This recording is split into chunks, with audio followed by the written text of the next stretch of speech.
All right, well, we have a few visions of outer space there on our presentation. Sorry about that. Just a couple of technical difficulties getting the slideshow up.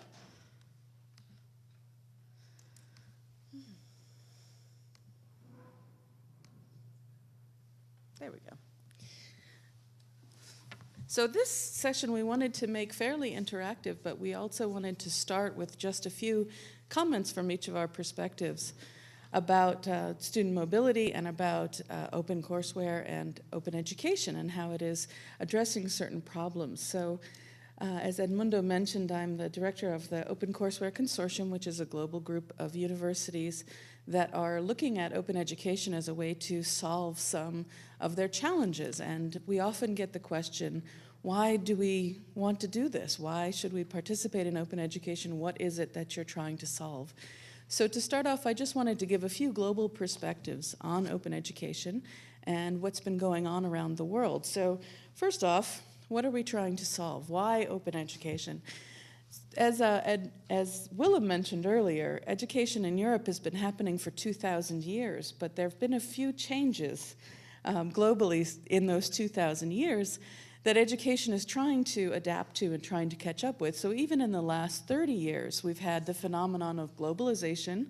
We've had major rapid developments in global infrastructure and in development of various countries. And we've had huge changes in the global economy, even in the last 10 years. And all of that means that education is no longer a luxury. It's no longer something that should be reserved for just an elite of society, but it's actually something that everybody needs to be able to realize their goals and their dreams. The other thing that open education is trying to address globally is that the current global infrastructure is absolutely insufficient for present needs and for future needs. And that doesn't just mean that there aren't enough spaces in the university. We all know that that is an issue. But it means that the realities of the world is that you can't stop learning when you leave the university. So if you get your first degree at 22, you don't stop your education. You continue on through the rest of your life. And that the current university structure is primarily set up around a residential model, which is not convenient for a lot of people who have other life commitments, like a job or family. They can't pick up and move to a university. So while the residential model serves a certain part of the population really, really well, it doesn't serve the rest of the population, and it won't continue to serve the population as society is rapidly changing. If we look just at the numbers for the population globally, the percentage of people around the world who are under 15, this is what we're going to have to deal with in the next 5 to 15 years. How many of these people can have access to higher education? So if you're looking at the darker colors up there, that indicates a greater percentage of the population that's 15 or under. So in the case of dark red, that's almost 40% of the population. Most of sub-Saharan Africa falls into this. If you look at the graduation rates in sub-Saharan Africa, it's currently 4%. So 4% of the current population has a higher education degree. If you look at this and you imagine that 40% of the population is under 15, what is that percentage going to look like in 10 years when these people want to have higher education, can't have access, and universities are simply not being built to accommodate the needs of people? And I think as educators, we realize that education shouldn't be based on your ability to pay. That's one of the challenges currently, is that education costs are rising. Universities are facing increased costs across the board, from building maintenance to hiring appropriate professors. And yet students who typically don't have a lot of extra resources to spend don't have the money to continue to access it. So how can we use the resources we have in education to reach the greatest number of people and do the best good with education that we can offer? One of the things that has been a great development globally is the internet, is the ability to exchange information almost instantaneously around the world. And what this has done is it's changed the balance. Universities used to be the place where you came to learn something new because you couldn't get that information anywhere else. So they were the curators of scarce knowledge. Now universities are in the position of being the curators of abundant knowledge.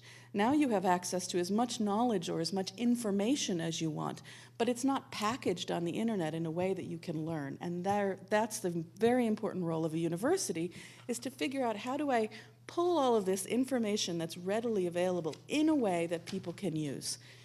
So teaching and learning is still very important, and universities are still very important. We believe, therefore, that education is based on sharing, that fundamentally education is the process of taking what I know and sharing it with somebody else so that they know it too, and that this is really important to be able to advance globally. I wanted to highlight one of the things that Willem mentioned this morning, and that's the difference between free and open. And we are the Open Courseware Consortium, so we believe open is really critical. Free is no cost. Free is something that you can get without paying.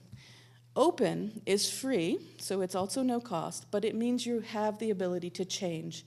And why we think this is so important is, depending on who you are, you don't necessarily need the information as it is presented. So Willem mentioned that, that universities in Indonesia are using resources from his university in the Netherlands. Their realities are different, so they don't want to take the entire course that's presented in the Netherlands and teach it in Indonesia because it might not be relevant. They want the ability to change it. So if you're a faculty member, you want the ability to take the resources that are out there and modify them in a way that's appropriate.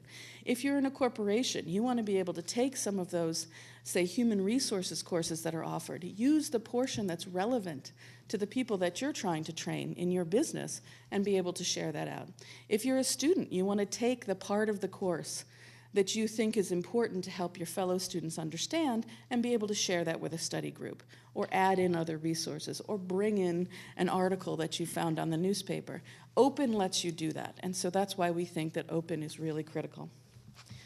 What do we know about who's using open right now? If we look just at the age group, you can see that about 50% of the people are age 30 and younger. So these are the people that are typically traditional aged students. And 50% are older than that. So the implication for lifelong learning, as we heard in our last presentation, is really great. And the implication for workforce development is really great. When we asked people, how are you using open education? We got about the same results. I'm using this for something for work. I'm using this because I'm interested and I just want to learn. Or I'm using this because I want to understand something that I'm studying formally in a classroom and I didn't quite understand it the way that it was presented to me. So those are some really interesting outcomes. It's saying that the university has a huge role in lifelong learning and workforce development that's currently pretty underappreciated globally, that universities tend to focus on that initial education aspect of young people and don't necessarily focus as strongly on the continued need of learners as they go on. But learners want that, and learners trust universities to be able to provide it. So again, if we look at, we ask them specifically, who are you? Are you a student? Are you a worker? Are you retired? These are the results we got. And again, about a third are students, or about equally 20% are students, 20% are workers, and 20% consider themselves to be just learners, people who are looking for something else to increase their knowledge generally. So we see really that open educational resources, that this open sharing, are building blocks, that they provide the tools for innovation in higher education, which is desperately needed in a lot of areas. It can help faculty, it can help students, it can help lifelong learners. Few examples around the world. I won't bring in European examples that have been brought in this morning, but just to give you some ideas about what other people are doing. There's a Pan-African initiative right now that's really focused on curricular development, faculty development, and international cooperation. This is being led by the African Virtual University. It's funded by the Africa Development Bank. And what they've done is pulled together 22 universities across the African continent to co-develop curricula. So professors from Gabon are working with professors from Senegal, and they are producing content primarily in STEM subjects. So if you went onto their site, you can get it in 3 languages, French, English, and Portuguese. And all of the resources have been developed by faculty members using a cooperative model. If you go down into these resources, you can see exactly what's offered. It looks just like a syllabus that you would see at a university campus. It gives you your learning objectives, it gives you your lecture outlines. But the difference is every supportive material is free and open. So if you want to use these materials and implement them, you don't have to buy a single textbook. You don't have to buy a particular computer program or a piece of software. That everything related to this is free and open. And that is so it can scale very rapidly across the continent. Bringing back to Indonesia, we actually just had our global conference in Indonesia. They're doing some really interesting things, and they also have some very interesting challenges.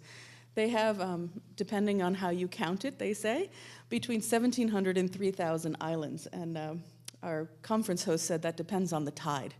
So across these islands, they have some pretty significant challenges. They've got over 3,000 different institutions of higher learning, either vocational training centers or universities, and that the educational infrastructure is very uneven. Most of it is focused on Java Island, where the capital city is, and very little of it is focused on the outlying islands.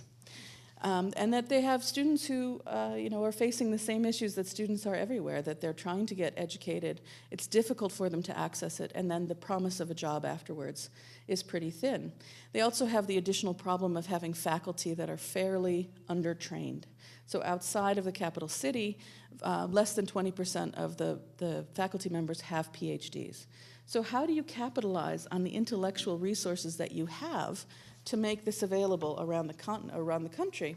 And what they're trying to do is to create a huge repository of open resources. So this is open courseware, these are open journals, these are all kinds of open resources that Willem talked about this morning.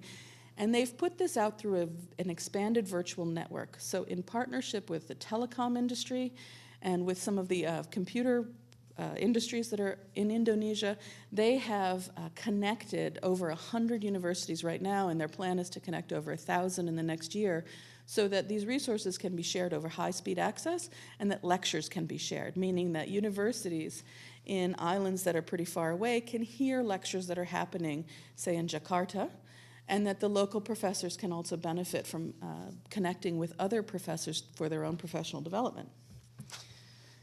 So then to Brazil, they have been focusing on questions of access and workforce development. And one university there, which has a huge online presence, is FGV. And what they have done is put about 40 of their courses online that are available to anybody. And what they found out is that the people that take the online courses versus the people that enroll in their regular courses are hugely different, and that they're reaching an entirely different population. The ones who take the free courses are primarily female, and primarily are an income of under $1,500 a month. So this is a much poorer and much more female population that is accessing online courses that haven't enrolled in formal university. And we've just done a study with them to ask how have these been helpful? So we've contacted those people who've taken open courses. We got about 7,500 responses. And you can see from just this quick graph that almost all of them said that the courses were either very helpful or extremely helpful in helping them reach their goals. So these are people who are probably working, who used who used their open courses to figure out how to improve their job skills, or maybe to seek a better job, or maybe to figure out if they wanted to go for a formal degree at a university. So I just wanted to give you a very quick tour of the world and to remind you that sharing, two heads are always better than one, and there are billions of people in the world, so imagine what we could all do together. And if we really shared openly, we could scale very quickly and create all kinds of interesting innovations. Thank you.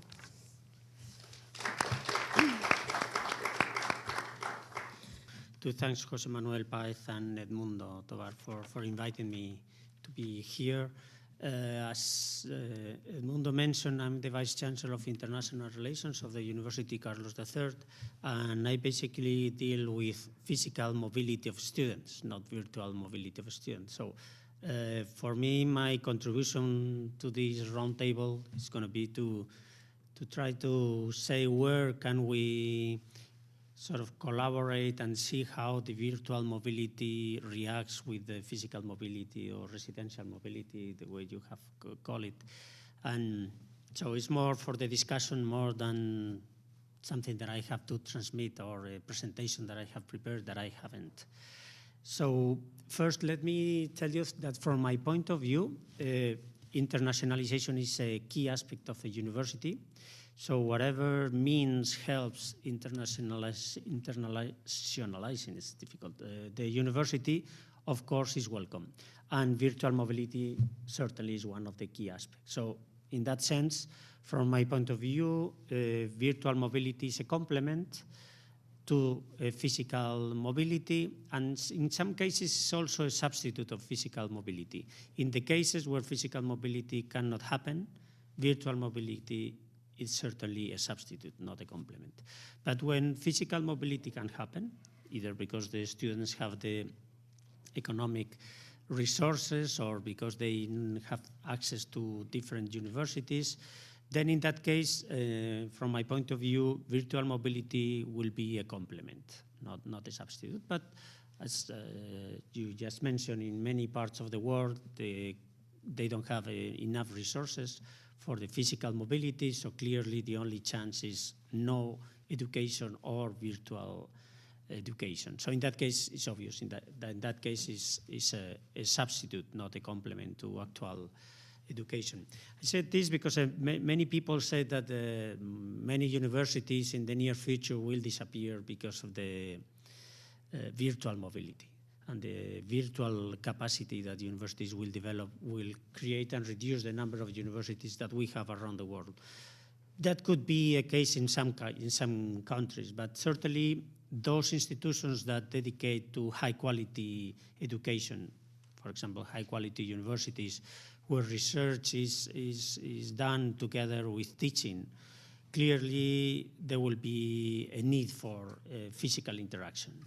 Especially imagine doing research. It's very important to have a one-to-one relationship, contact with your advisor, discuss everything, be in a group, be part of a group that they are suffering the pressure to get in certain times some resources, some results of new results that can be published, etc. And for that, it's very important to work as a group, to work as a team. And the physical mobility in that case is certainly better than just virtual mobility. This doesn't mean that you have to be 100% of the time in physical mobility. It could be complemented during certain times, especially those students that are not for the particular country or they don't have enough economic resources to finance the whole physical mobility. It will be a perfect complement to continue working as a team and convening conferences, virtual conferences with the advisor, etc. So clearly, in all areas, I see that there is a lot of things that we can improve by combining virtual mobility with physical mobility. And in fact, this is what I think this is the challenge. Now that the universities that most of the time concentrate on physical mobility and that, of course, I mean, like the University Carlos III, that's this university, the Politécnica of Madrid, they are part of this consortium of open courseware and do our best improving all the resources that we have in open education. Clearly something that we have to improve in the near future. And also move towards this MOOC type of education where it's not only a place where, like in most of open courseware, you put all the documents and all the material somewhere where it can be, the student can get access to it and have a look at it. It's just more interactive, more possibility to grade the student and also finally maybe to give some sort of degree. That is something that's going to be very important in the near future. Which courses get credit and credit recognition, especially credit recognition from the firm point of view, from the university point of view, so that maybe a degree validates to get to a PhD, maybe it might be possible to get a master online or a master based on virtual mobility, and that might open the doors to enter at MIT to do the PhD. Certainly that's clearly where those degrees are valid to opens the door, like usual degrees that are physical degrees this is a typical, a critical issue from my point of view. The quality control of the education that you get through virtual mobility is, I think in the near future, is going to be something very important. once you think about how's the situation in Spain and how you think that virtual mobility will help solving the problems that we have in Spain, I think it's different, certainly, depending on the country. The contribution of virtual mobility and open education clearly is going to be different. For example, in Spain, if we have something, it's because we have an maybe more over capacity of infrastructure in education.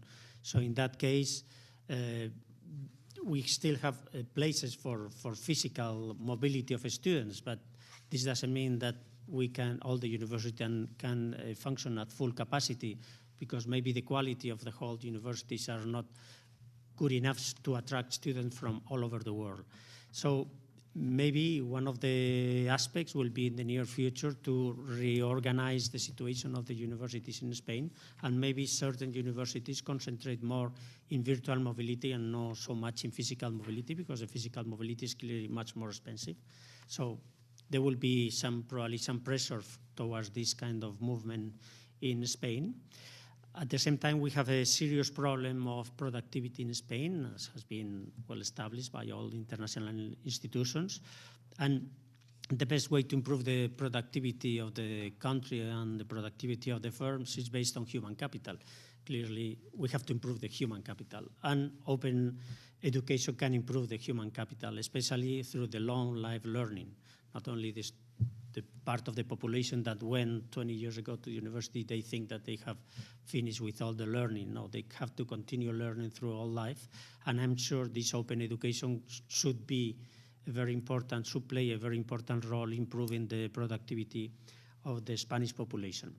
But at the same time, it's clearly not the only solution, because if you look at the population pyramid in Spain, it's an inverted population. It's becoming an inverted pyramid. So we need to attract young people. We need to attract young students, and that will be a good idea to physically attract them. It's not to solve the problem of an inverted pyramid and the economic problems that this creates with virtual mobility. We don't solve those problems. We need physical mobility. In fact, we need to attract young students and to convince them to stay in Spain and work in Spain, and instead of going back to probably their countries. Something that did the US a long time ago is something that we have to do now. And in that sense, virtual mobility will not help. So I'm trying to do a balance between things that can be solved through education and virtual mobility and things that clearly cannot be solved with virtual mobility, and we still have to insist in combining both virtual mobility and physical mobility. But certainly it's a challenge for us. We are the University Carlos III in particular, we are very interested in pursuing the open education, working, developing more the open courseware and as well the MOOC courses. And in fact, there will be a conference a couple of days after in our university again discussing and thinking about how to improve and enhance this virtual mobility. So that's basically all, probably the discussion we can discuss again about the main ideas that we have mentioned today. Thank you. Thank you. I'm sorry for being so late, but I come from another physical conference. If it were virtual conferences everywhere, it would have been easier to be here and there at the same time. Okay, I'm going to center my words in the European context, that it's our context for virtual mobility, for physical mobility, for the students, and for all of us. So from the beginning, we are more than 500 million people in Europe, and one of the fathers of the European Union, Jean Monnet, said that we are not uniting states, we are uniting people. Probably we have forgotten it. If we see the Eurobarometer, we don't know the European Union. More than 50% people are in favor of the European Union.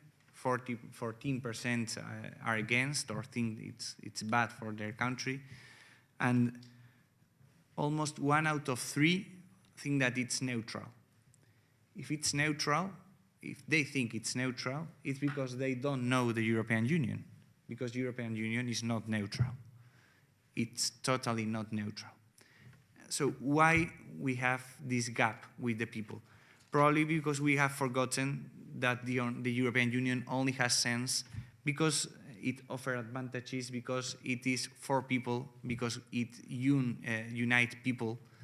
And probably we don't know the European Union, we don't know the importance of the European Union, because we have forgotten that just because we have with mobility, we live in mobility in the common market, in the European common market, the European Union has sense. So the mobility and the European Union are the same things. The physical mobility and the virtual mobility.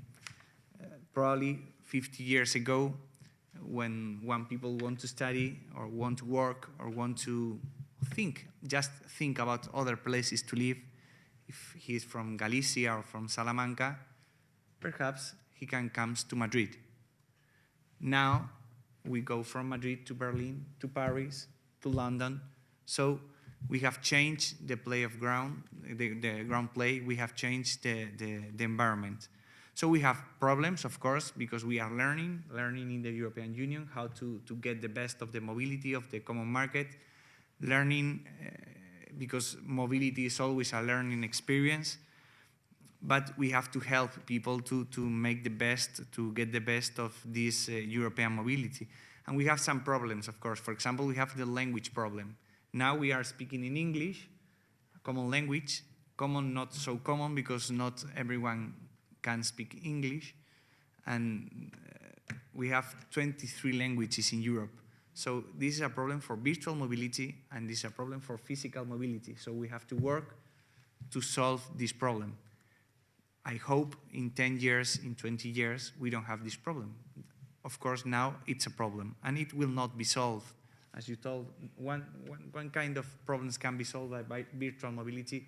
There are other problems that are independent from virtual or physical mobility. There are problems of mobility. So what is the European Union doing in this kind of matters? Kant, one of the first pro-Europeans, Immanuel Kant, said that man can only become a man by education. He's merely what education makes of him. So I think that the student mobility and the mobility is the backbone of the EU citizenship. And the citizenship, the European citizenship, is the backbone of the European Union. If we forget this, we are totally lost. So probably, what is the European initiative that has generated more pro-Europeans? Or what is the European initiative that has done more for the European citizenship?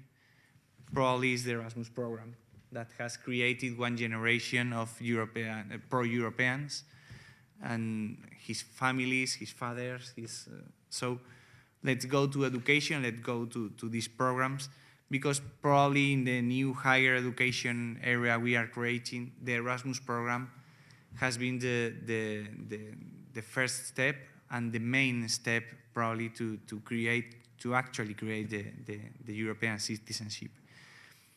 I think that in fact we are ready to go. We are ready to mobilize our people. We have an ADECO report from 2012, and it's surprising for me because 64% people said that they are ready to go to work or to study to another state. And just 62% wanted to go to another part of Spain to work or to study. So there are more people ready to go to Europe or abroad in general than to Spain. So it's not only our mind. More than half the people is ready and want to go to other places, probably with other languages, with other cultures. So the mobility is real. We have to work in this sense. And then we have the Erasmus program, we have the Leonardo da Vinci, the Grundy, the Comenius, the Jean Monnet program. The Erasmus program from 1987 has moved, we will see later, lots of people, the Leonardo again, students, teachers, then we will have the Erasmus for All from 2014. But probably we are not doing enough things. For example, in the case of Erasmus, in 2012, 33 countries and more than 4,000 universities participated in Erasmus. Since 1987, more than 3 million young students have traveled inside the Erasmus program. So we are a lot of people, and I ask, is it enough? We are 500 million people, and we are talking about 3 million people, so it's not enough. Physical mobility, or at least the students' mobility we have today, is not enough to create a European identity, and it's not enough to compete in the very competitive market we have today. So we have to help all the regional administrations, the local agents, of course the universities, teachers, all of us have to work to help, and we have to use all our resources, all the resources we have. I'm starting from Madrid. That is what I know. For example, in physical knowledge of the European Union and knowledge of the European programs of mobility. This year we have had 229 sessions from almost 8,000 students from more than 165 schools. We have some training conferences, courses, but all of them are much less, much less than people we can reach through our web. Our web and our blog have a lot of information about the European Union, about the European programs, European grants, the different policies, and we have more than 100,000 visits. It's not very big web, not a lot of visits, but 100,000 visits are much more than 8,000 people. So the virtual mobility and the virtual resources, the online resources can help a lot. That's why we are creating now some information online sheets that they will have all the information available, not Madrid information, but national information and information from some administrations of other countries, everything about the European educational systems, the grants, how to live in other countries, everything in the same sheet, online sheet. Because when you are going to go abroad, usually you don't want a physical conference to be told how you are going to live in the other country, how you are going to find the educational system. Probably the first thing you will do is go to Google and look for things in your country of destination. Probably if you want to go to study to Europe, you don't know the programs, probably you will look up in Google what programs we have, what's Erasmus. The web of the universities always have the information about the different universities you can go to do an Erasmus. So only using our online tools, we can reach all the people. So I think it's essential. And of course, in this, we have to work together, the administrations, the teachers, the students, the people that has practiced or that have lived these experiences, because probably they are the best sellers of experience, because they have lived Europe. They are building Europe and they are building our current world. So in this context, is where well done or bad done. Today is not the forum, but Europe is building this higher education common space. Because I don't know if it's good or bad the way we are doing, but what it's true is that if you study engineering here, you have to be recognized in France or in Germany. If you study economics in London, you have to be recognized here. And today it's not almost true. It's not totally true. So we have to work in this sense. And one of the priorities for these years in this higher education space is promoting the mobility of students and academic and administrative staff. So this is everything together. So in the 21st century, as I told you at the beginning, internet is, I think, our forum. Internet is our world. As I told you at the beginning, I can't be here and in the other part at the same time. But with the virtual courses, for example, you can be working together here and in a lot of different cities. So probably it can help. It can substitute everything. As you told, it's not the panacea, it's not the world, it's not perfect, of course.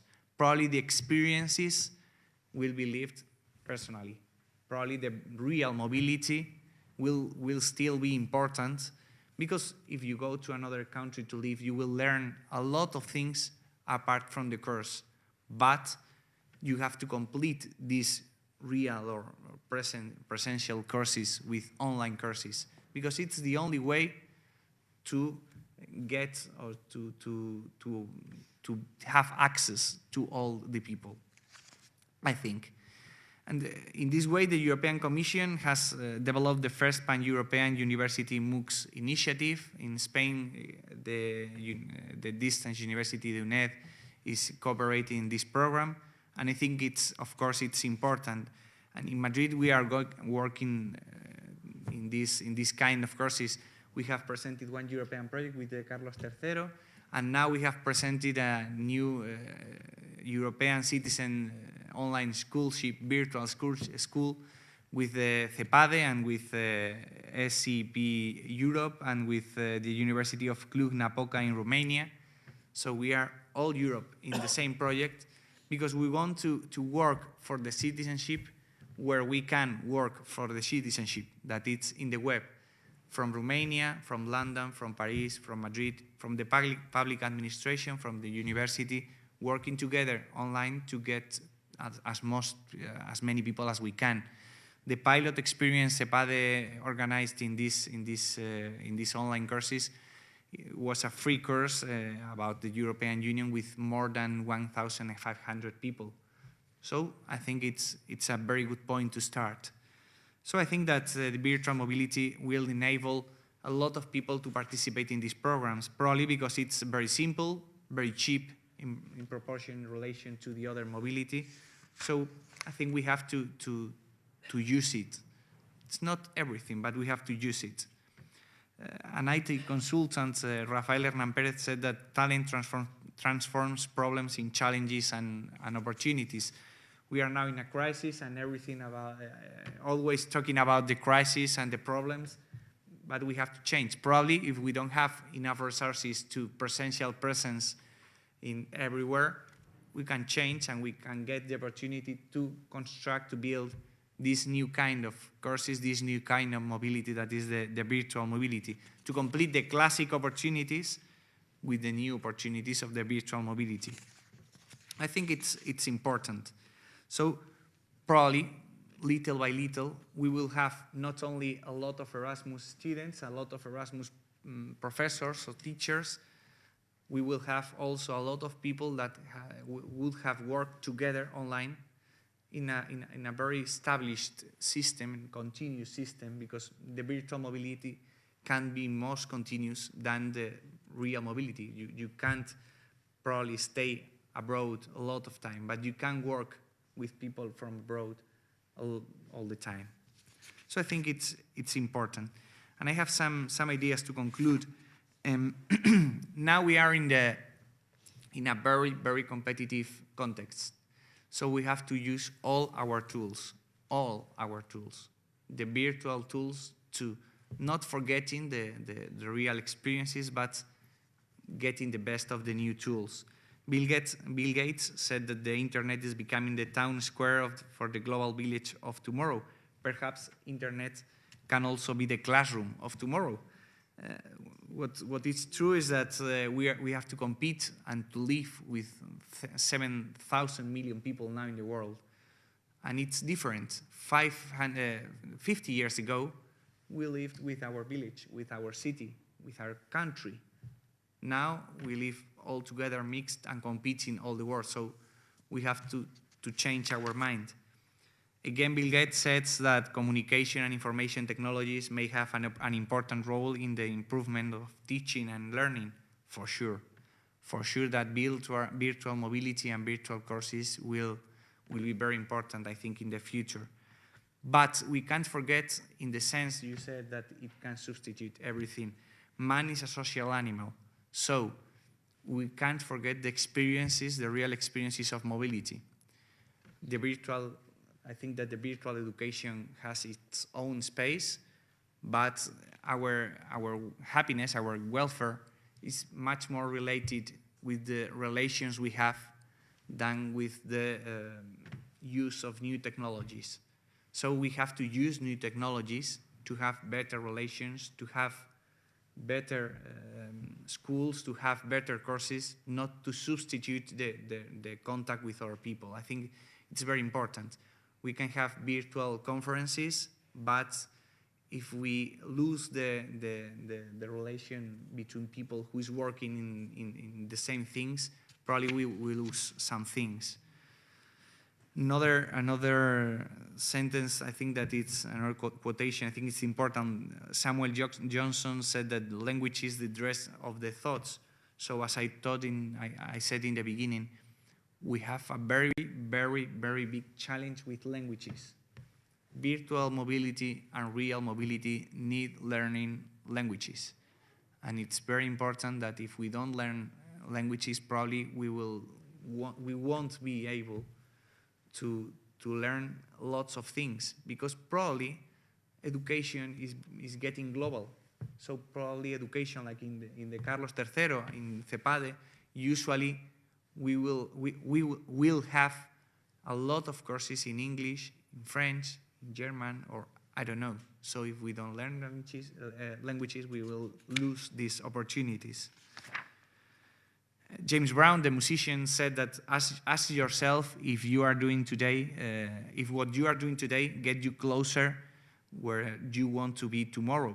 So I want to ask you, what Europe we want for tomorrow? What education do we want for tomorrow and for today? What role do we want for virtual education, and what can we do for it? So we have to do things, not to wait.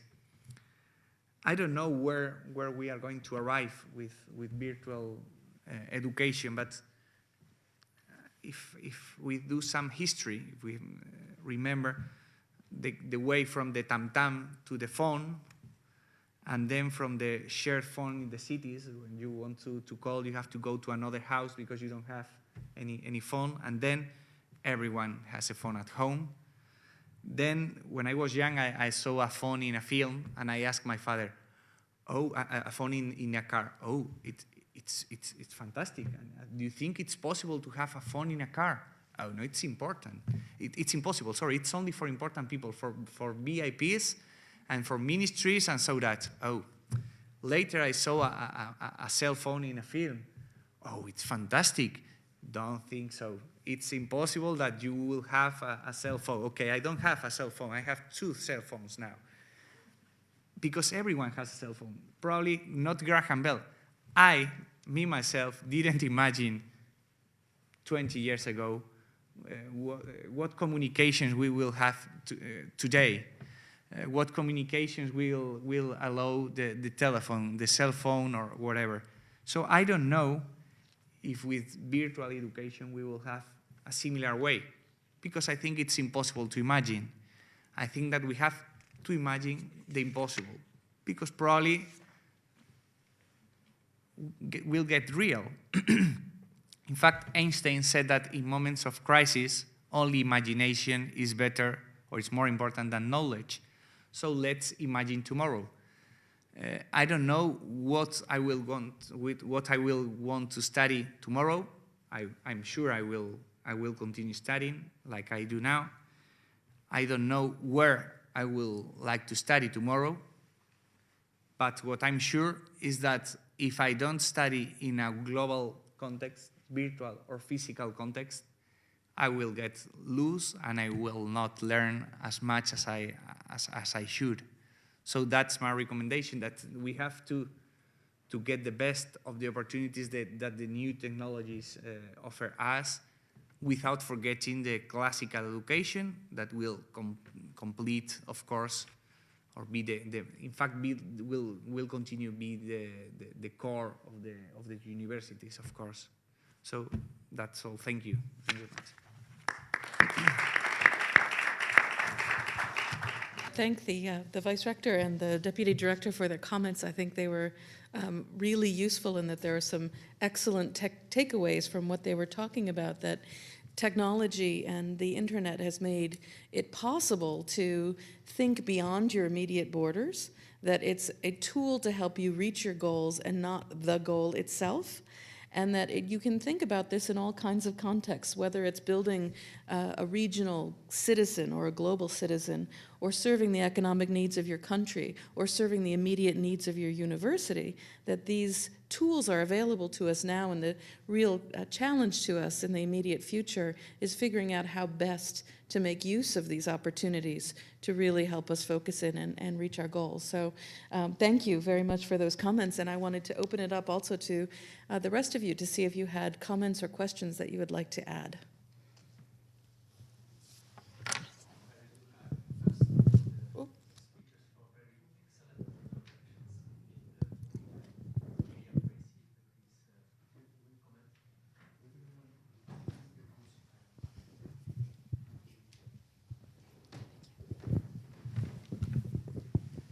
Okay, so thank you for these excellent introductions, I think, in the subject. One dimension that has been mentioned is what is the balance between physical and virtual, and how do we optimize both things. One element that we should take into account in this discussion is that virtual mobility allows the same person to do many things, while in the physical realm, he often has only one choice that can be really materialized.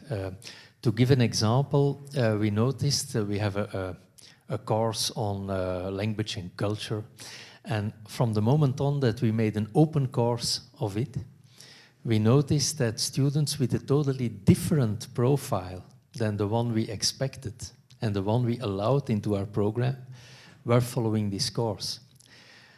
So people with a design background started to follow our course on language and culture, and we were, of course, a little bit puzzled what was going on. Now, this seems to be a sizable group. So what we are now a few years later, and now also in the regular physical program, we let people in that have these kind of design degrees, whether before we only... And I think this is the mechanism that you need to understand. People discover connections and possibilities in their own careers, in their own study curriculum that we cannot imagine. And this is the serendipity that the virtual mobility is offering people. You are looking into things that physically you would not do, but you have an interest, and for some reason many of the people with your same profile have this interest, and totally new developments come.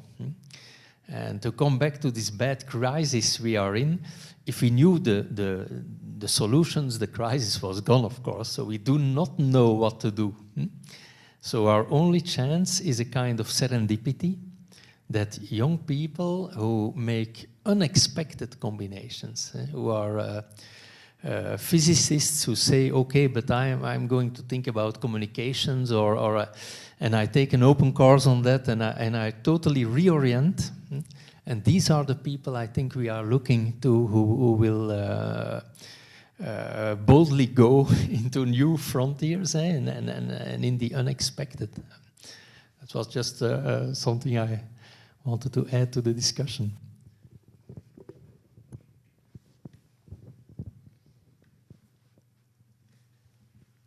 It seemed to follow up nicely with what you were talking about. I think we all agree with your comment. Totally It's clearly that the market, the globalization that you mentioned, the only way to reach globalization is by virtual means. That's clear. Otherwise, there's even if you work at full capacity, your market is restricted, unless you go to virtual education, then the market could increase almost without bounds. And clearly, it's up to us, the limits is up to us to develop material that is interesting to what people need. So clearly, we agree. Yes, totally agree. The benefits of virtual mobility in terms of expanding the market are enormous, and in terms of cutting costs are important too. So, and they have very big possibilities.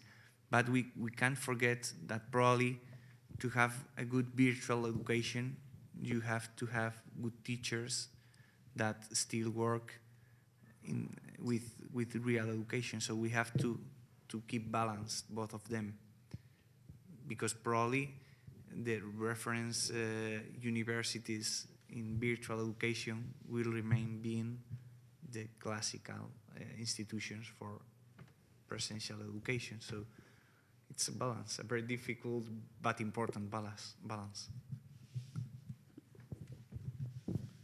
Any more questions? I would like to ask you about, I would propose a reflection exercise about the future in open education and mobility and internationalization in general. So in your case, because you are representing several perspectives about international association and university from the viewpoint of the international relations and the government and the regional government and the public administration. In your viewpoint, if you want to assign funds in order to support a specific initiative in this moment, which is your main priority in order to apply it or to use open educational resources and your interest field, no? As association, as university, or as the government, no? Which is your main priority in this moment, in your view now? Okay, from my point of view, since I'm the Vice Chancellor of International Relations, now in my university, to give you the situation and where we expect to be. Now at the Carlos III University, 40% of the students that graduate have spent a year abroad, or semester abroad at least, 40%. This means that, and probably 80% of them would like to be abroad and spend a year abroad. So this means that we are not satisfying the demand. So we still have to increase the physical mobility. This is important because one of the key aspects that we have, or the key problems that we have in Spain, is the lack of mobility. Not virtual and physical, both. Lack of mobility. And we know, I'm an economist, and we know that for the markets to work, mobility is a key aspect. Resources should move where the markets are. And if we don't have mobility, we go against the market, and then unless we subsidize continuously the activities, the economy won't function well. And if we subsidize them, then we are not efficient, and then we cannot compete internationally. So the only way to really be efficient, to have situations that can reduce unemployment, etc., is by enhancing mobility. And this means physical mobility, not only virtual mobility. So we still have a lot of things to do in terms of physical mobility. Having said that, this doesn't mean that we don't have to improve the whole university and improve the quality of the teaching that we give. And obviously, we don't use the information communication technology in all the activities that we do, not only in teaching, administration, everything. The use of information and communication technology should be everywhere.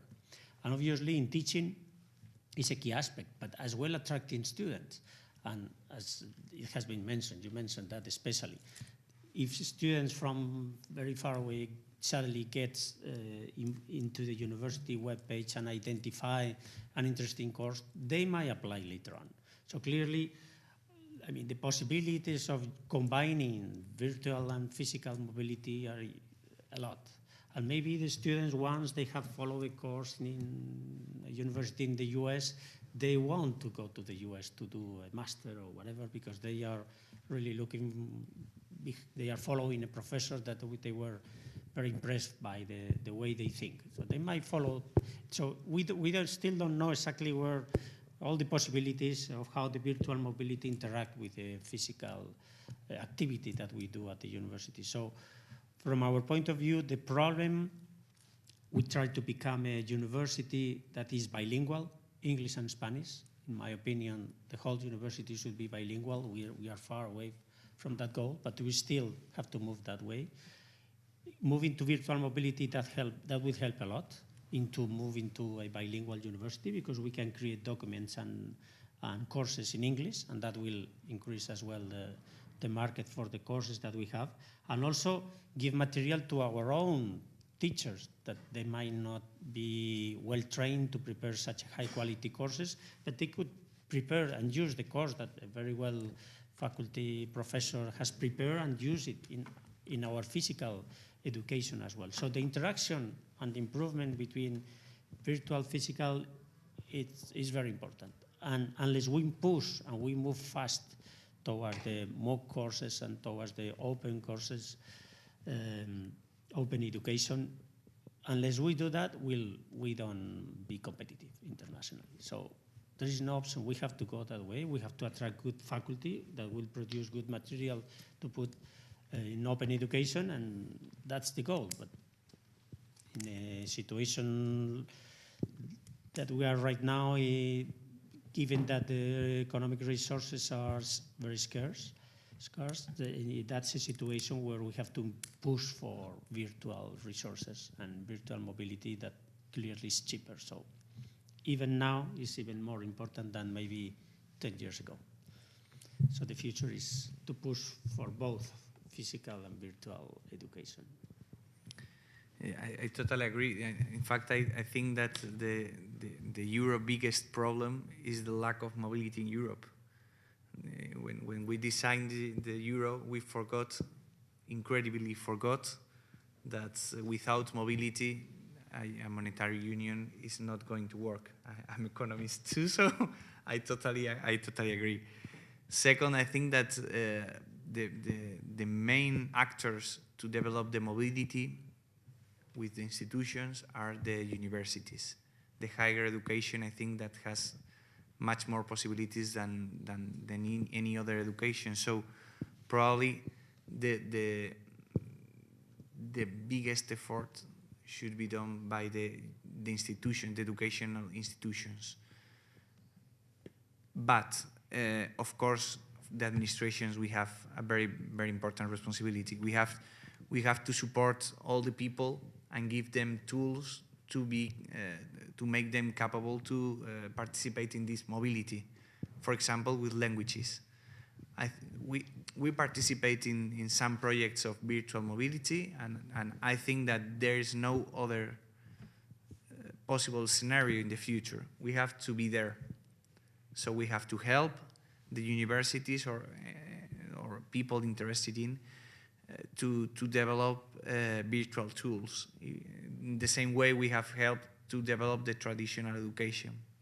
But probably the main responsibility we have is not directly creating the courses, because they can do it much better than us. We can only help them. But I think we should help in giving people the tools, for example, language. For example, the bilingual schools we have created in Madrid, or any other initiative that any administration would develop.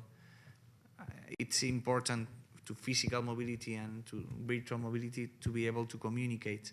So I think that it's our responsibility to develop the tools to make people possible to communicate, and then they will be able to participate in the courses that the universities will create, and they will be good, I think.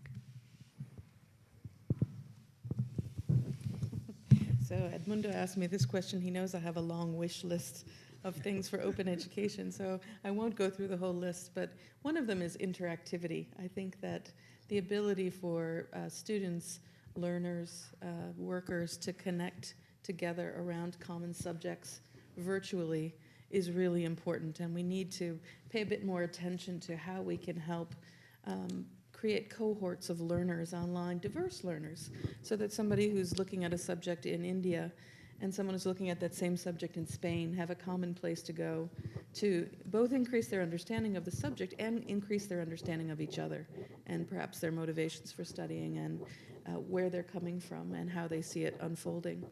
But the thing that keeps me going in open education, the reason that I left a job at a university to come to work in open education, is really the possibilities.